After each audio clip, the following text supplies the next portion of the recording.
Aujourd'hui, j'ai la chance de voyager, non à vol d'oiseau, parce que pingouin, ça vole pas, mais j'ai la chance de voyager en avion. Moi, je suis déguisé en pingouin. Vous autres, vous êtes déguisés en quoi, là? Je pense que je catch, là, mais... Oui, j'imagine que tu penses qu'on est des sorcières, Oui. mais non, détrompe-toi, Marc-Antoine. Moi, je suis déguisée en créatrice de rêves. Oh. Je fais ça à longueur de semaine, moi, pour mes clients. Je crée des rêves pour, évidemment, les faire voyager partout dans le monde. Puis Céline? Bien, moi, je suis en organisatrice de création de rêves, dans le fond. Ces clients veulent partir, moi, j'organise le tout avec la meilleure ligne aérienne Vacances au monde. On en est très fiers. Dernière, Air Transat est très fier de présenter son nouvel appareil, le Airbus Neo LR, qui permet de vivre une expérience unique avec ses sièges ergonomiques, avec plus d'espace pour les jambes, les sièges plus larges, beaucoup moins bruyants dans l'appareil, avec un système de divertissement unique à la fine pointe. La cabine club a complètement été redessinée. Et pour toi, je sais que tu es très fervent de l'écologie. Bonne nouvelle, cet appareil-là est reconnu pour consommer beaucoup moins d'essence et de gaz à effet de serre. Donc, on en est très fiers parce que Transat, on est une compagnie responsable, très fière au niveau du tourisme durable. Donc, un nouvel appareil qui vient tout juste d'entrer dans la flotte de Transat et on va en avoir 14 comme ça, des Airbus Neo LR. C'est une bonne nouvelle. Oui, il y a quoi comme très divertissement? Moi, j'ai accroché là-dessus, les divertissements. Divertissement en cabine, individuels. télé individuelle. Oui, Tactile que tu peux t'adonner toi-même. Ouais, j'aime mieux ça que quand on m'impose un film. Non, là, c'est vraiment toi-même qui te l'impose. Oui. Ah oui, Oui. Mais ça, c'est Un parfait. système de divertissement unique. Pour la destination, Marc-Antoine, Oui. dont on va parler aujourd'hui, Transat était très fiers et seront les seuls à offrir cette destination en partance de Montréal, donc la magnifique ville de Copenhague. Marc-Antoine, Oui. savais-tu que Copenhague est reconnue pour la ville ayant l'indice du bonheur le plus élevé de l'Europe? Ben, ça serait mentir de dire oui, mais je savais pas. Non, tu savais pas, hein? Oui, Parce que... Oui, c'est vraiment... On était surpris de savoir ça, mais en fait, ce qu'on a compris, c'est que les Danois pratiquent une genre de philosophie, le hug. Je ne sais pas si on prononce bien, là, le hug. C'est un mode de vie qui fait que à tous les jours, on prend le temps de s'arrêter. S'arrêter, prendre du temps pour soi, vraiment profiter de la vie, que ce soit pour faire un petit feu, prendre un café. Ils n'ont pas le choix, hein? 6 à 8 mois par année, c'est l'hiver là-bas. Donc, ils ont trouvé une façon, une alternative de bien profiter, de prendre du temps pour eux. Puis ça fait que c'est devenu la ville du bonheur. Puis nous, on aime ça, le bonheur. On aime ça envoyer nos clients dans la ville du bonheur. Ben moi, je serais heureux parce que ma saison préférée, c'est l'hiver. Ah oui, je pense c'est vrai. que je serais bien là-bas. Mais zen. Transat ont quand même compris que les jeunes, d'ici, normalement, sont tannés de l'hiver. Fait qu'ils font ça à l'été. Oui. Ah, ok. La période qu'on y va, effectivement, c'est de juin à septembre. Tu pourrais quand même y aller, mais c'est vraiment la période où Transat va y aller des Parce qu'il fait beau là-bas, il fait chaud. Il fait beau, de 20 à 30 degrés ensoleillé. Mais donc, on parlait de hug, c'est vraiment quelque chose qui est pratique. Un beau style de vie, oui. Copenhague est reconnue comme une destination européenne avec la plus forte croissance au niveau du tourisme. C'est aussi la chef de file au niveau du développement durable. C'est une ville verte entourée d'eau, de parcs, et c'est vraiment le paradis pour les cyclistes. Il y a vraiment un univers complet des cyclistes. Elle est reconnue aussi, Copenhague, pour son design unique, ses musées et sa gastronomie succulente qu'on ne peut pas passer à côté. Donc, c'est important aussi, vu que c'est hiver, puis si on y va, on fait attention aussi. De ne pas empiéter, vu qu'il y a de plus en plus de touristes. Ben, ça serait le fun de rester ça comme ça. Exactement. C'est pour ça que Copenhague, on parle du vélo. Ils vont vraiment, tu sais, si on va visiter là-bas, il y a vraiment plein de stands de location. C'est 10 €. Tu as un vélo pour la journée avec une tablette GPS. Fait que tu fais le tour à vélo, tu découvres la ville. C'est encore plus fun qu'en Oui. voiture ou dans un autobus comme à Montréal. Tout à fait. Puis d'ailleurs, en 2026, ils souhaitent vraiment éliminer tout le transport, toutes les voitures. Ça pourrait être uniquement en vélo. Mon Dieu. Fait que, Oui, ça, c'est que quelque tout se chose fait que quand même en vélo. Ah oui, vraiment. Puis tout est bien situé. Ça fait des bonnes cuisses, ça. Oui, vraiment. Puis, il y a dans le fond une attraction principale qui est en plein cœur de la ville, qui est les Jardins de Tivoli. Les Jardins de Tivoli, c'est un parc d'attractions entremêlés de jardins, de fontaines. C'est un des parcs d'attractions en fait, un des plus vieux d'Europe.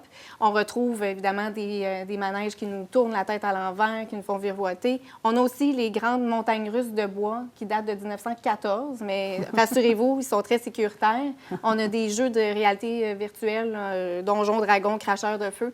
Bref, ce qui est vraiment impressionnant, c'est que c'est en plein cœur de la ville. Donc, c'est comme avoir la ronde en plein cœur de Montréal. Là. Exactement. Donc, c'est mais vraiment intéressant. Je ne sais pas si vous saviez, là, mais c'est Walt Disney qui est allé dans les années 60, puis c'est de là qu'il s'est inspiré de ce fameux parc pour créer Disneyland. Donc, c'est là... Ce qui m'amène, Céline, de parler, on parle de Disney.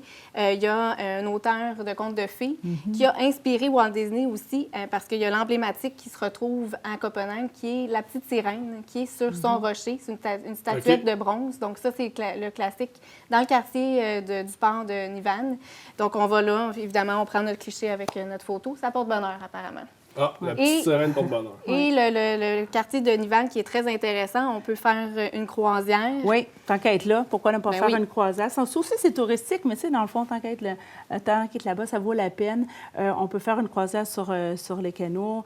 C'est très abordable, mais ça nous permet de voir une facette différente de la ville. Parce qu'il y a bien des choses qu'on peut voir à vélo ou à pied, mais ça nous permet de voir des petits coins. Une autre façon. C'est une autre facette, puis qui nous amène aussi de voir le fameux... Maisons colorées, aux couleurs pastel, donc très intéressant. Ensuite de ça, on a un quartier qu'on appelle, nous, alternatif, qui s'est déclaré dans les années 70, qui a été inauguré par les hippies. Donc, c'est un autre quartier coloré d'une autre façon. C'est une excursion gratuite. Hein. On va se promener dans ce quartier-là qui est aussi coloré avec les graffitis. Ils vivent vraiment en communauté, ces gens-là, dans ce village en pleine ville. Comme Woodstock, là. Hein? C'est comme très peace and love, tu comprends ce que je veux dire, là? Oui, D'ailleurs, oui. on ne peut pas vraiment prendre de photos, on ne peut pas vraiment filmer, mais c'est vraiment une... c'est le fun, justement, ça de met un esprit, puis rentrer dans cet esprit-là aussi, dans le temps, il n'y a pas Vraiment. personne qui prenait de photos, puis on n'avait pas de téléphone à portée de main non plus. Fait que ça... Profiter du moment présent. Et voilà, c'est c'est important. Ça. Fait que si on fait un résumé global, parce qu'on a manqué de temps, malheureusement, on a la relève de la garde, parce que c'est vraiment, dans le fond, Copenhague, une ville encore avec une histoire royale. Donc, il y a des châteaux à visiter. Il y a la relève de la garde qui est intéressante. On va avoir des églises qui dominent complètement le paysage. On a différents quartiers. On a parlé de Christiana, on a parlé de Nivan. On a le quartier aussi de Strogan et de Prague, excusez mon danois, qui est vraiment le centre principal de la ville où on va avoir des quartiers où on va pouvoir aller s'adonner. C'est une des plus grandes routes piétonnières commerçantes, donc c'est parfait pour moi pour le magasinage. On va là, il y a le quartier des étudiants qui est très typique avec une architecture différente qu'ils font avec des palettes de bois. Très animé. Copenhague, on l'a dit, c'est la ville du bonheur. Les gens s'arrêtent. Il y a les street foods. Il y a un temple de street food à Papyroen.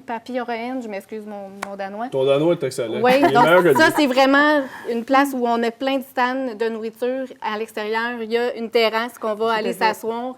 Ils vivent. Les Danois, ils vivent. Donc, il y a beaucoup de locaux qui sont là. On se mêle à ça. Et en terminant, Marc-Antoine, parce que je voulais te proposer, il y a une activité bien spéciale. T'aimes ça quand je te propose des activités spéciales? J'adore. La brasserie Carlsberg. Oh! Ça vient de là. C'est vrai? Ben oui. Fait que là, je connais bien leur bière. on s'adonne à cette activité-là. Donc, on a des dégustations gastronomiques qui vont... Parce qu'on a manqué de temps, on n'a pas parlé de ça. Mais la gastronomie, vraiment danoise, extraordinaire. Fait qu'on peut faire un tour gastronomique mêlé de la brasserie. On comprend l'histoire, le brassage, les bières. Et on finit en dégustation. Et tu sais quoi qui est le plus le fun dans tout ça? Quand on a fini nos dégustations, si on n'a nous-mêmes pas fini, bien, ils nous amènent faire la tournée des pubs pour goûter encore à ces bières. Imagine le soir, aller faire le party, faire la tournée des pubs. Donc, c'est vraiment Copenhague, c'est une ville-musée, design, de verte. On fait du vélo, on fait de l'exercice, on mange bien, on vit, hein, c'est ça, le bonheur. C'est une ville qui se visite, mais qui se vit aussi à 100 %. Exactement. Jusqu'à date, c'est vraiment la place où j'ai le goût même d'aller vivre. On l'a eu. Oui. Vous m'avez eu. Oui. Honnêtement, je prendrais plus qu'une semaine. Là. Moi, ça a l'air assez zen pour moi. Super, ça veut dire qu'on l'a eu. Ça a l'air assez tranquille. Ouais. Je pense que ça te représente bien. Je pense qu'on te surprend de fois en fois. Puis Transat, on va le dire, ils sont en feu. Ouais.